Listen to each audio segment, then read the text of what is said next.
acquiring a mortgage in Nigeria is basically simple. The interest rate is fixed at 6% per annum. It doesn't change. MPR can go to the roof. It doesn't change. But with paying rent, you could pay 3 million per annum for 20 years and still not own a house. I mean, if you're seeing this video, right, and your rent wherever you stay is 3 million or 2.5 million, you have no business not owning a house.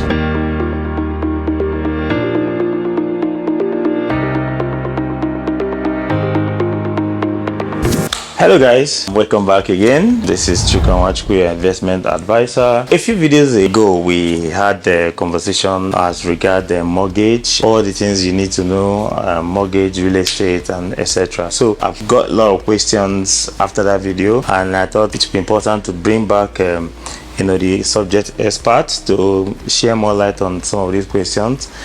Without wasting much of your time, I have Mr. Ariyemi Egbe joining us again. Mr. Ariyemi, how are you, sir? I'm fine, thank you. Yeah, thank you so much. Yeah, so we had a conversation regarding mortgage. Yes. You shared more light on some of the things that even myself don't even know exist. The beauty of it is that you're a practitioner and then you understand challenges and what is out there. After that video, I had so many questions, right? And I've written out some of these questions that I think that you can help answer for the benefit of our viewers. So I will take the first question. The question says, what are the challenges in terms of acquiring house in Nigeria as regards mortgage? Okay, so I think first is the availability of funds. Thanks for having me, by the way. Yeah, it's really nice to be here again. So the major issue here is availability of funds. So as with any other investment or any other project, if you don't have funds, you can't go on with those projects. So that is also peculiar to home acquisition. So how do we now get these funds? So what we have done in the mortgage subsector is to provide funding for the purpose of buying residential houses. So that is how we try to close that gap. Okay. Yeah, thank you very much. Because it's important that viewers understand some of these things. There are some people who don't even know that mortgage exists in Nigeria. So let me go to the next question. It says, how do I qualify for mortgage in Nigeria? So acquiring a mortgage in Nigeria is basically simple. I think the only qualifying factor, as far as I'm concerned, is just have a steady income. Have a steady income. You could be self-employed. You could be a business owner. You could be in a paid employment, whichever. As long as you have steady income, sufficient enough for you to repay a mortgage, you're qualified. So then we'll now be looking at which of the mortgage options do you qualify for. Because there are several options. Some options would require you to have some more additional things in place. Some might not. So it then depends on which one you're going for. So they all have their dynamics. So but in any case, as long as you have steady income, all the other requirements that you need to meet to be able to take advantage of those other opportunities that are around the mortgage space, we can bring you up to speed and make you qualify. Fantastic. Now there's this question that people keep asking: why do people run away from accessing mortgage? I mean, from what you've said is easy, and then it's affordable. Why do you think people run away from it? Okay, what I think is the major reason here is ignorance. It's ignorance. Some people do not know, and they also haven't bothered to ask the right questions. Some people just say, I don't like loans. Exactly. Without understanding why it is important that you even take loans for some of these things. I mean, Dangote is about the richest man in Africa, but if they tell you the debt portfolio of that man, you won't believe it. So you want to ask yourself, Dangote has everything, and he still takes loan. How much more you that don't have anything? So it's ignorance. I mean, if you're seeing this video, right, and your rent wherever you stay is 3 million or 2.5 million, you have no business not owning a house. You understand? Because there are so many mortgage options that can have you pay less than 3 million naira per annum, and that is only going to continue for a period of time. But with paying rent, you could pay 3 million per annum for 20 years and still not own a house. And then why should you pay? The landlord might increase the rent. Exactly, he could increase it anytime. But then you can still be paying a mortgage of less than 3 million or maybe 3 million per annum. Your property is also appreciating in value, and then there are so many benefits around it. So that gets me to the next question. What is the interest rate? Typically, the interest rate for mortgage, a normal commercial mortgage, responds to normal market forces. So if MPR goes up, you expect that those rates will go up. So currently in the mortgage market, you could have 30%, upwards of 30%. That's the interest rate you find. So what we do is, because we know mortgages are not meant to be that expensive. In the Western world, mortgages are single digit, you know. So what we are trying to do is find other options, other ways around the mortgage to see that we can bring these rates as low as possible for people to get. But the normal commercial mortgage is 30%. But we have mortgages in this country that are running for 6%. We have mortgages in this country that are running for 12%. We have mortgages that are running for 18%, lower than MPR of 27.75. So there are other options. Wow, fantastic. So and then this question, I have issues with it. Before you and I had got into conversation, a lot of people feel that assessing mortgage, right, takes forever. You know, you might apply and then it takes up to 5 years, 6 years, 7 years, you know, in order to, you know. So, but can you, for the sake of, you know, our audience, okay, how long does it take to, from application stage to the disbursement stage? Okay, so for a normal conventional mortgage, I'm talking about a mortgage that doesn't have to do with all of this special intervention, you know, from the government or stuff. You're approaching a mortgage bank or a commercial bank to get a mortgage. Typically, you could close out in 1-2 months. Okay. Yeah, those are the mortgages you get at 30% and upwards. Okay. You could close within 1 to 2 months. Now, when you talk about the mortgages that now have to do with social intervention, we're talking the National Housing Fund that comes from the Federal Mortgage Bank of Nigeria. We're talking the help to own mortgage that comes from the Family Homes Fund Limited. If you're talking about those ones, then you now think of it longer turnaround time. So for the NHF, typically within 6 to 12 months, you could get that. That's the one that comes at 6%. Okay. Then you can get the one from the Family Homes Fund, typically within 2 months. That's the shortest. Wow. Social intervention. Okay, this actually, you know, the next question I was going to ask is on, you know, one type of mortgage. Yeah. Right, I think you mentioned briefly, but if you can just, you know, expand on it, because people want to know what type of mortgage there are out there for accessibility and all that stuff. Okay, so I'll just go right into the characteristics of both options I had mentioned. So there's the National Housing Fund. Yeah. What are the characteristics of the National Housing Fund? The maximum loan amount you can access there is 50 million. Okay. But that's, of course, subject to your capacity. By the time we check your salary. Yeah. The maximum loan tenure there is 30 years. Okay. As subject to your age, of course. Okay. So 60 minus your age, you get the tenure for which you can take that mortgage. The interest rate is fixed at 6% per annum. It doesn't change. MPR can go to the roof. It doesn't change. It's 6% per annum all through the life, and you can prematurely liquidate that loan without penalty. And then you must be a Nigerian.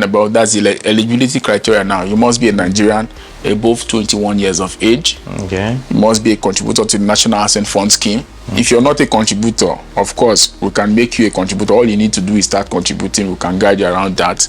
There's an option for that. So nobody has an excuse. Anybody can be on board that scheme and take advantage of the National Housing Fund scheme. And then the other is the help to own mortgage. Yeah, for help to own, the maximum loan tenure there is 20 years, and then the maximum property price, one has a cap for the property price. Okay. So the maximum property you can purchase using that help to own arrangement is 70 million. The property must not cost more than 70 million, and the maximum loan amount you can get is 90% of the property value. Now the interest rate is a blended rate between the Family Homes Fund Limited rate and the primary mortgage bank that you're using to access it. Okay. So typically, going by the current market rate of 30% thereabouts, by the time you blend it with the Family Homes Fund Limited rate, you could be getting as low as, say, 18% or 18 point something percent. Wow. Random. Okay, so something came to my mind when you were talking, and then you talked about the maximum amount you can access, which is 70 million.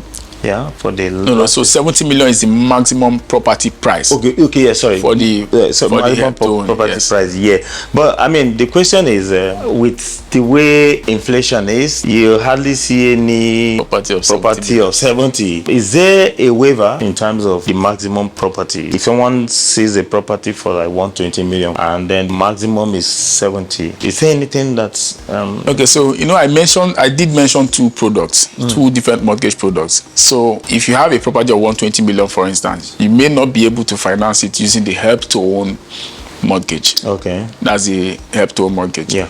But you can finance it using the NHF. The snag there is that the maximum loan amount you can get from the National Housing Fund is 50 million. So if you say property of 120, it means you have to raise 70 million out of pocket and then take a mortgage of 50 million. Now for the help to own, why is that way? Is because the help to own was designed to attend to those medium and low income, bracket people. Okay. It's something that, the mortgage, as a subsector is still engaging with stakeholders to see that we can take it up. Even the NHF, prior to 2024 January, the maximum was 15 million. Okay. It was just increased to 50 million in January 2024. Oh, okay. So these are things that those of us in the mortgage subsector are doing with these stakeholders to see that we make Nigerians benefit. How do I make investments out of this mortgage? Okay, so for a mortgage, you just want to ask yourself if you're ready to get to the next level. I did give an instance of someone who pays a rent of 3 million and still does not have a house. Yeah. So the only issue people have is raising equity. Even if you see a house of, say, 70 million, for instance, and I can get you a mortgage of 50 million or 60 million, you still have to raise 10 million from your pocket. Of course. So some persons don't have 10 million stored in their accounts. And that's where there is another thing that was introduced towards the last quarter of 2023. That's the pension mortgage scheme that now allows you to access 25% of your pension balance towards the purchase of a residential house. Okay. You understand? So that now takes care of that equity challenge. So if you have up to 40 million in your pension account, it means you already have that 10 million. Okay. If you have less than, maybe if you have 35 million, 25% of that can also augment towards paying that equity. So that's one of the challenges that will solve. The investment aspect is keying into a property. I advise people, you do not wait to key into a property that is fully developed. Some developers will come up with pricing to say, okay, they are developing this project, you can key in now at this price. Many persons are scared, but if you can verify that that developer is good, is clean, and you can check the person's track record, you can invest there. Okay. Pay your equity and then begin to process your mortgage. There's a property that people were buying somewhere in Awoyaya, started last year at 69 million. Today as we speak is 100 million. That's 31% in less than 12 months. The persons who keyed into that property last year, most of them only paid 10 million equity. Their mortgages are still under process and we're expecting to get that disbursement soon. Okay. But those properties are valued at 100 million. People who key in now are paying 100 million. So you can imagine the return they have made on the investment that they've not even fully paid for. And it's not as if when the mortgage comes, they will increase the price on them. No. They're going to buy at 69. Yeah, because that's the locked so that price. Exactly. So that's the investment part of it. So you can buy and immediately you pay down on that property, you already have 31% on top. Assuming you decide to sell. Okay. Well, viewers, you've heard it. Prior to meeting you, I always have this fear about mortgage and accessing mortgage. But from the insight you've given us, it's very clear that a lot of private sector initiatives have been brought into mortgage process that has also made it easier for one to be able to access some of these facilities. Okay, Mr. Rayomi, thank you very much. You're welcome. Thank you for coming and thank you for sharing more light on this. So viewers, you have it. Mortgage is something that everybody needs to access. It's very easy to process, affordable as well, and then most importantly, return on your investment is very, very important and is very key. He had just given an example of a property somewhere in Awoyaya, and then how with just little as the 10% down payment, the customer is able to leverage and then take advantage of it. So, like I always say, the essence of this program is to open people's eyes on the investment opportunities that are out there. We are not here to advise you on a particular investment. We just want you to know there are a lot of opportunities out there, and if you are able to key into some of these opportunities, you will be able to make it big. So till next time we meet again, this is your investment advisor, Chuka Nwachukwu. Bye bye for now.